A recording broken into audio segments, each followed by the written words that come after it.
Labrīt no rītā. Pēc vakardienas zirgu jāšanas sāp muskuļu kājām, iekšējie muskuļi. Bet šodien mums atļāva nedaudz ilgāk atpūsties un pagulēt, tādēļ, ka esam tomēr kādu labu gabaliņu nobraukuši no Latvijas. Bet nu jau esam atpūtušies, esam pēduši brokastis. Larisa ar Evitu pat ir iztaigājuši jau tuvējos veikalus. Esam gatavi doties uz kalnu. Ģērbties, doties uz kalnu. Šodien mums ir vairākas stundas būs apmācības. Evita ar Lariju mācīsies slēpot. Mēs ar Sindiju atkal pasnavosim, izbaudīsim Somijas kalnus, jā, jo līdz šim tā tad ir jau slēpots Slovākijā, Francijā, Šveicē, Itālijā, bet Somijā vēl līdz šim nav slēpots. Tā kā izmēģināsim arī Somijas kalnus un varēsim salīdzināt, kā tad ir Somijas kalni, kāda ir pacēlāja, bet vispār visu kopumā šeit ir 45 trases, 27 pacēlāji. Īstenībā, ņemot vērā to, ka šie nav ļoti augsti kalni, viss ir radīts, lai šeit varētu kārtīgi atpūsties, kārtīgi paslēpot. Un, protams, šis arī kurortiņš ir visapkārt var redzēt, gan slēpotājs, gan snovotājs. Un īstenībā viņš nedaudz atgādina kādu Francijas nelielu ciematiņu. Tā kā pavisam drīz jau Sanī būs mums pakaļ. Un ar viņas būsiņu dodamies kalnos augšā. Mācamies slēpot, snovojam un baudam šodienu.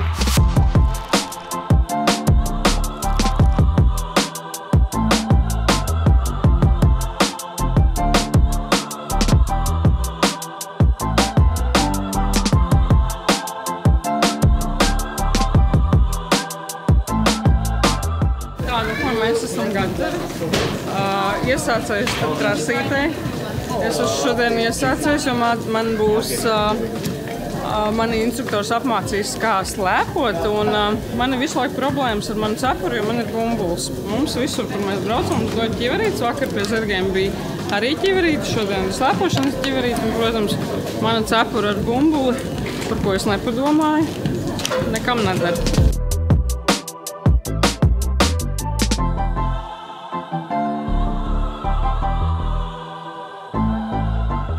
When going down, we want to have knees bent a little bit, not too much, not too up, like a relaxed. Try to control the speed. We don't want to go fast, we just want to find the brakes.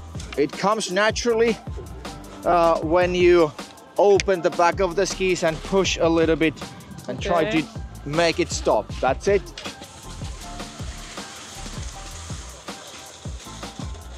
Nice. Then give it a go. One more. Nice. Now try to glide down with the little brakes on all the time. Like softly, keep it like this. Oh my God. Yeah, we're good. Because if you are going like woo, woo, woo, then you didn't know what to do. So we want to have the control with both feet going straight. Then we can start to adjust left, right, and see where it takes us. I go and I keep it like this. Yep, perfect. Give it a go. If you want to go faster, you can try to go faster and then stop at the end. You made a turn over there. Which leg you used to make the turn that way? You use the right one. Yeah. To go left. Yeah.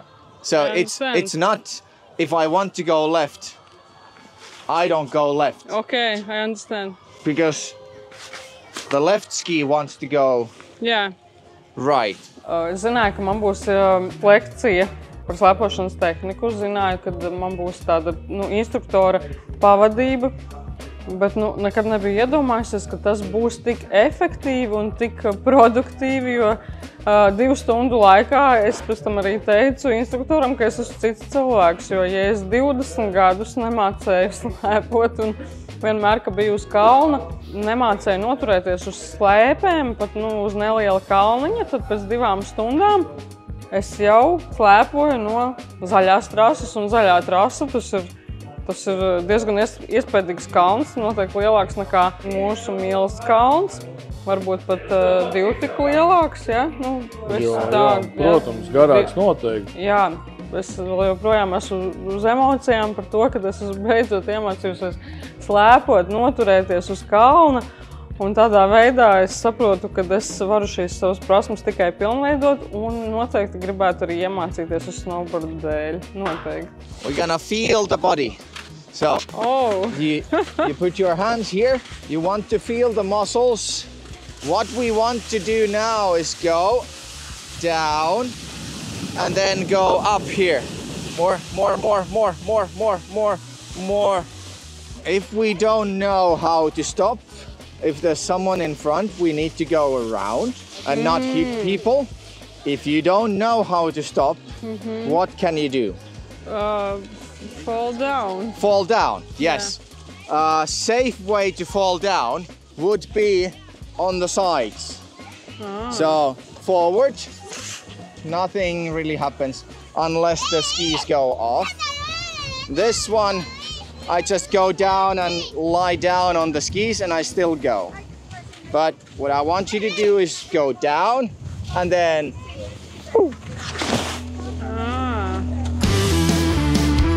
Lai arī Evita un Larijs nav no tiem aktīvākajiem slepotājiem, un šāda pieredze viņiem ir pirmo reizi, instruktors ir kārtīgi pastrādājis, tādēļ abi ir gatavi parādīt, ko iemācījušies.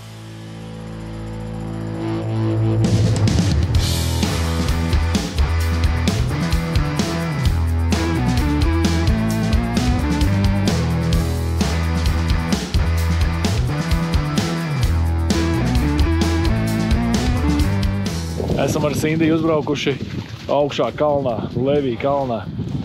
Tūlītām nolaidīsim vienu braucienu lejā. Pa ceļam izskatījās, šeit ir tāds, interesanti trasīt. Šeit augšā jau ar koku gandrīz vairs nav, lejā ir mežiņš. Īstenībā ir tāds foršs nobrauciens, diezgan lēzani, nav traki.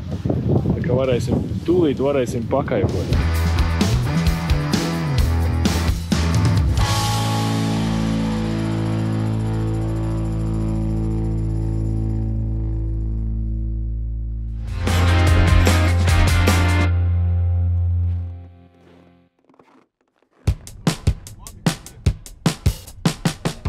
Mūsu auto Nissan X-Trail ir tieši piemērots šādam braucienam uz ziemeļiem. Divas galvenās īpašības ir 4x4 pilnpiedziņa, kas noteikti ir svarīga uz apsnigušajiem ceļiem, un otra lieta ir plašais salons. Gan pašiem mums, gan bagāžas nodalījumā, kur salikt visas mantas.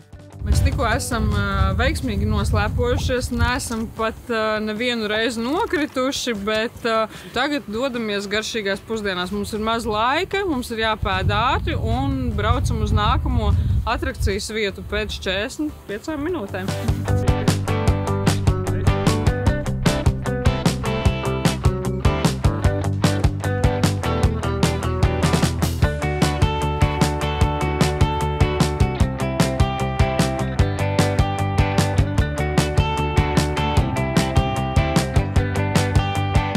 Kuba roka haļuvā. Labu apetīti!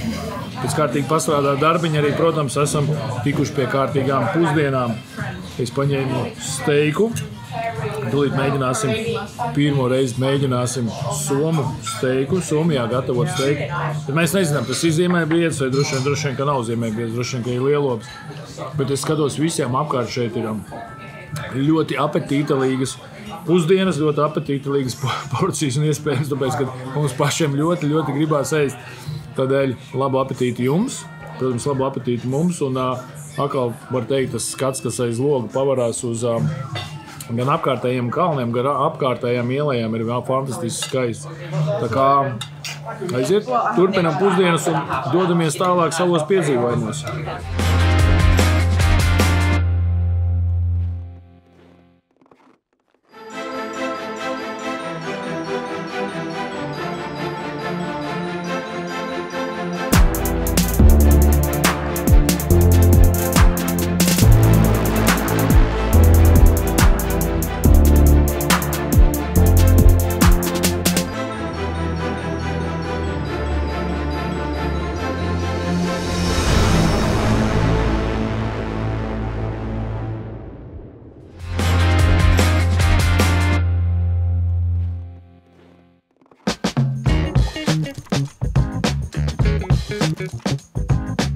Pēc kārtējās gardās maltītes esam devušies uz netālu esošo ziemeļbriežu fermu Samuntupu pie Onasjoki upes krastiem. Samuntupa ir neliela, bet ļoti sirsnīga ziemeļbriežu fermu lauku sēta, kas jau vairāk nekā 40 gadus sagaida viesus no visas pasaules. Te var sastapt īstus labzemes briežus, uzzināt, kā dzīvo un strādā vietējie ziemeļbriežu audzētāji un arī pašam pabarot kādu no briedīšiem.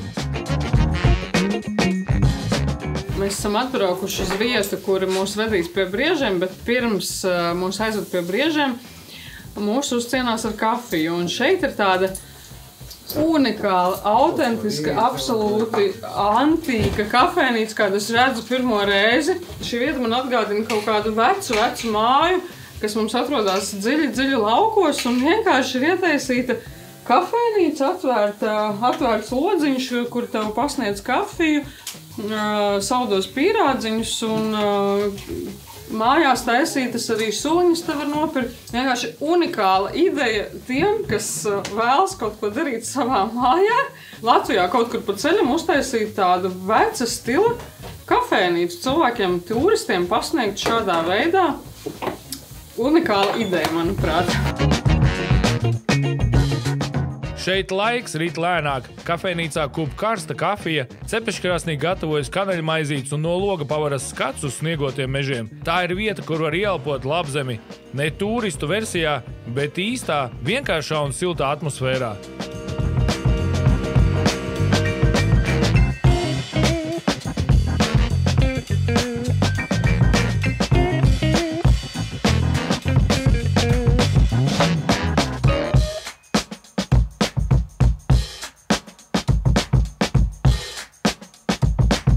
Somijā dzīvo vairāk nekā 200 000 ziemeļbriežu, un gandrīz visi labzemē. Tie nepieder valstī vai zooloģiskajiem dārziem, bet cilvēkiem, reindieru audzētājiem, kur šo tradīciju glabā jau gadsimtiem ilgi. Ziemeļbrieži šeit nav tikai dzīvnieki, tas ir dzīvesveids, vēsture un pat garīgs simbols, kas vieno cilvēku ar dabu. Šo dzīvesveidu aizsāka sami, labzemes pamatiedzīvotāji. Viņiem ziemeļbrieži bija viss. Pārtika, apģērbs, pārvietošanās, pat siltums ziemas naktīs. Briežu ragi tika izmantoti kā darba rīki, āda drēbēm un gaļa ikdienas uzturam. Šodien brieži joprojām klejo brīvi pa plašajiem labzemes mežiem un tundru. Tie ir pieraduši pie skarbajiem apstākļiem, iztur augstumu līdz pat -40 grādiem. Vai esat kādreiz bijuši tik tuvu ziemeļbriežiem un vēl vērojuši viņus no sava paša rokas? Mums šodien tāda iespēja, kā redziet, ir. Šeit ir ziemeļbriežu ferma. Šodien vienam ziemeļbriedim, piemēram, tur tālāk nogrieza ragus, lai viņš nevarētu savainot cilvēku, jo viņš tika trenēts vienkārši sekot cilvēkam. Vienkārši, lai ziemeļbriedis iet pakaļ cilvēkam, viņš tika šodien izvests pastaigā un tika trenēts. Un tādēļ viņam šodien nozāģēja ragus, jo nākamgad izaugšot jauni. Samuntupa ir slavena arī ar savām pirtīm. Te ir gan tradicionālā koka pirts, gan dūmu pirts ar maigu kadiķu aromātu, pat ainavu pirts ar logiem, kas varas tieši uz upi. Pēc pirts var ienirt tāliņģī, kā tu iecienījuši ir Somi. Un nu jau arī populāri tas sāk kļūt Latvijā. Iedomājieties, te ir iekšā uztaisīts kā tāds superīgs džakūzi. Iekšā ir kaut kāds aparāts, kuru ieslēdzot elektrību ražo burbuļus, un viņi burbuļo to ūdeni. Ziemā Samuntupa pārtop par pasaku, slēpotāji te piestāj sildīties, bet bērni ar sajūsmu baro briežus. Vasarā tā ir mierpilna oāze dabas vidū, kur sajust labzemes vasaras klusumu un nebeidzamo gaismu. Samuntupa ir vairāk nekā tikai vieta, tā ir pieredze, sirsnība, daba un vienkārši laimes mirklis ziemeļos. So this farm is originally been my grandmother's uncle's place. He used to live here in 1861, is the old house that he was made. And it's going for in generations. So this place used to be my grandmother's as well. It used to be my father's, and now it's mine and my brother's. So my parents been having the farm here since 1982. So more than 40 years already. Okay. Reindeer's been part of the program and part of the farm since end of 80s. How big is this place? The ones that you can see here, they are just guys. So we have only the males in this place. We have the females on different place. because it's better that the females not getting used to people, so they go away when they see people. So this place this house where we are now, this is a kind of museum? Yeah, nowadays this is a museum, but this used to be moved from Lokittamalehto, so it used to be a timberjack's house. In here we have some, like for example in that wall we have fishing stuff, because back in the days before Kemijoki was getting the power stations, there was salmon was rising to Ounasjoki as well. So we have the fishing stuff there. Then we do have lots of requisite about reindeer and equipment that we use with them. Then there's also some handicraft stuff. For example, made of these shoes, you have to skin the reindeer's legs. Then you have to salt them or dry them. Then you scratch the skin clean, and then you make a liquid of, for example, birch or willow skin that you boil, and then you rub it for the skin, so the skin will turn different colors. And when it's ready, it's waterproof, for example. And if I want to buy something, I can also buy it? Not from us. So the clothing that you can see here, they are for showing only. Okay. They are not for sale. Usually for our customers, we talk about reindeer and reindeer. This is already more than 15 years old. The mother was first timer, so he passed away because it was getting cold night and the mother wasn't used to take care of the calf. So my mom found it on the top of the snow. So nothing bad happened to him actually. So when the calves are born, they are born in May. So we are going to have soon new reindeer. When the calves are born, they weigh from 4 to 6 kilos. Males a little bit bigger than females. And they can be same color as their mom, or they can be totally different color. Because reindeers, they have all the colors from white to black. Of course, no blue, but but brown ones and gray ones. So the calves usually start to walk in after a few hours of already being when they are born. So if they are born in the morning, in the afternoon, you can't catch them anymore because they are running so fast. So in the midsummer, when the mosquito time is the worst, the reindeers are also gathering together. So that is the point when we have summer markings. So we put tags for the calves' necks and we release them back to the herd. And we look in the fence which mom is following which calf and so on. So you make a notebook that number 2 is following that female and it's owned by that person. So we are catching them with vimpa. Vimpa is a long stick with a loop. So you can grab the calf from the neck and then you carry it for the one that is doing the markings. Every reindeer in Lapland belongs to somebody, so there's no free reindeer. They are having their ear markings. So for example, here are some of our ear markings. So this one used to be my brother's, this used to be my father's, and the lowest one is my husband's. So nobody else can have the same ear marking as these are. Nowadays 2 of these are mine, so I do the markings for the baby's ears. From those you can see who is the reindeer owned by. After the marking, we release the reindeer back to the wild. After mosquito time is over, they start to eat mushrooms. So we get July, lots of mushrooms and lots of fresh plants that they are eating, because reindeers can eat like 300 different plants. They eat different grasses, different leaves, willow, birch. Also blueberries are one of the favorite things in the beginning of the summer. So they grab it for their mouth and they just do this. In the summertime, they also switch their fur and their antlers. So in the summertime, they just grow up also. So they get bigger, they get the new antlers and new fur every summer. When they are growing, they are growing underneath the skin and fur. But when the autumn comes, they scratch the skin off. First, the males are doing it. That is the first seeing that now the mating season is starting. Next ones, the females are scratching their antlers clean. And that is the point that the males are start to gathering the females together. The male is keeping the herd together, so it's more easier that they like to stay together. So they go for higher lands in this area. So the younger ones are usually keeping the herds a little bit lower and they have less. So one male can have even more than 100 females. So it just goes around to their things and make sure that nobody else is getting their females. So that is the time in October when we collect them to the fences also. So that is the money day of our life. So we sell meat of reindeer. That is how we earn our living. Okay. So the more you sell in October, November, the bigger paycheck you will have. The collection, we also use dogs nowadays in my herding area. So the dogs are helping also to get the reindeers to the fences. Sometimes, if the budget is okay, then we can use helicopters as well. but not that often.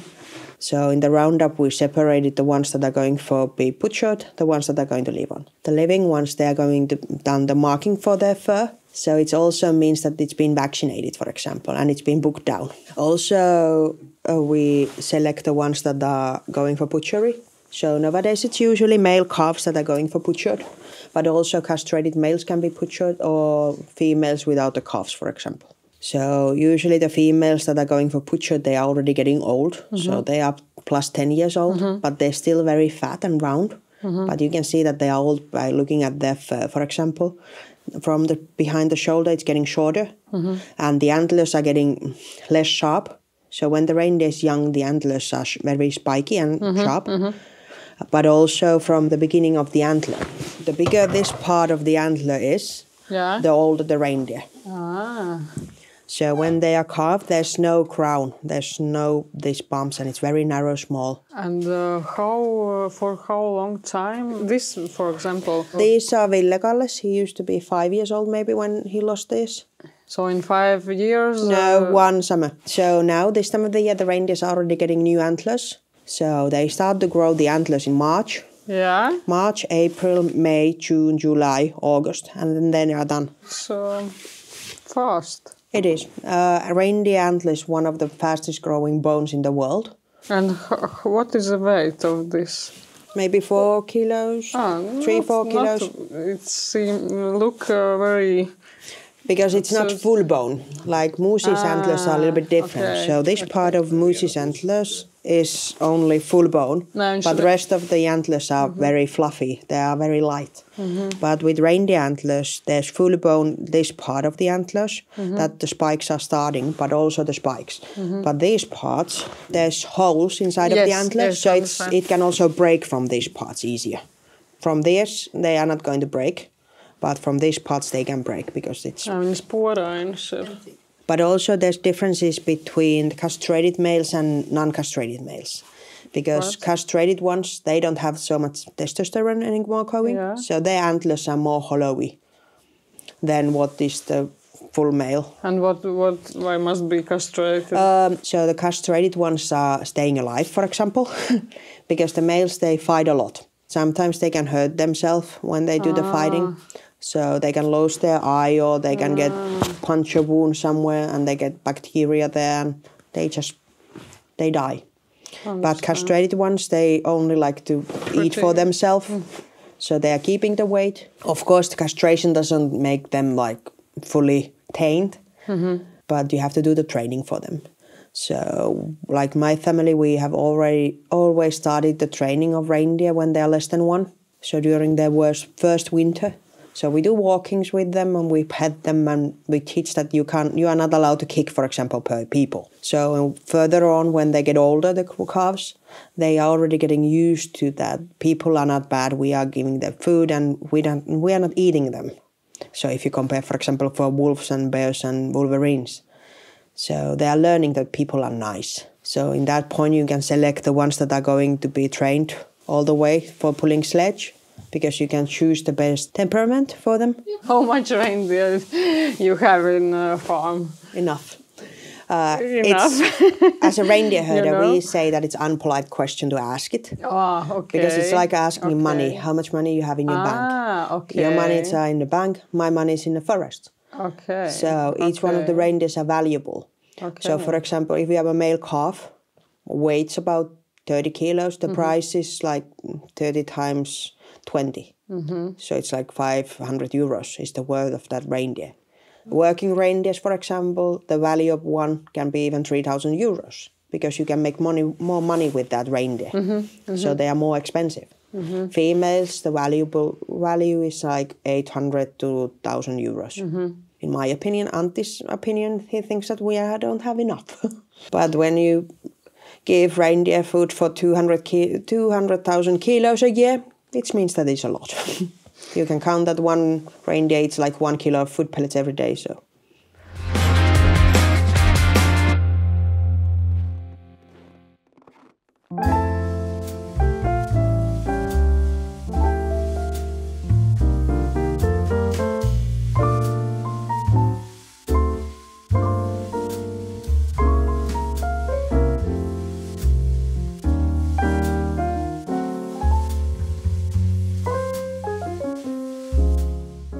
Šokar mums tiek gatavots pārsteigums, un tas ir milzīgs krabis, kas noķerts Norvēģu jūrā, un tādu līdz šim vēl nebūsim baudījuši. Pirmo reizi šajā restorānā mums atnesa dzīvu krabi.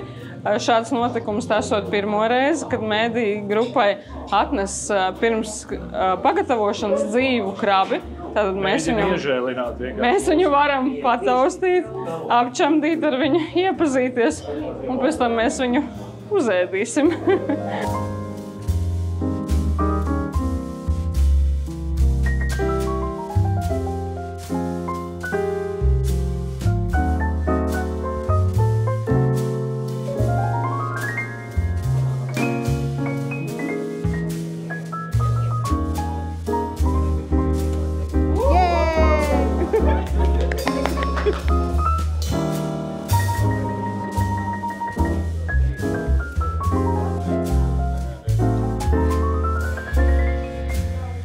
Esam paēduši ne tikai lielāko savā dzīvē un smagāko, bet izrādās arī dārgāko krabi, kā tiešām kāds līdz šim ir mēģināts un garšots.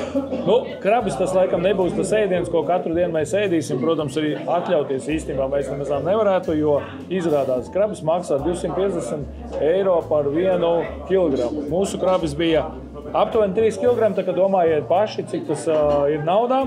Nogaršojuši krabi mums ir atnesuši arī saldo.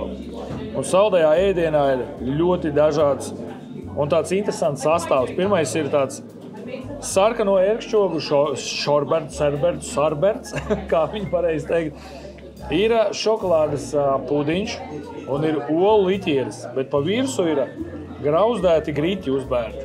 Saldajā ēdienā nekad neesmu mēģinājis griķus, kaut gan esmu kādreiz domājis griķus uzēst ar zapu. Ir pienācis tas laiks, kad es varu ar ērkšķogu šorbertu. Viņš tāds kā koko popo, ja tas ir ar pienu, tas bērnu, tas ir. Jā? Graukšķīgs. Graukšķīgs.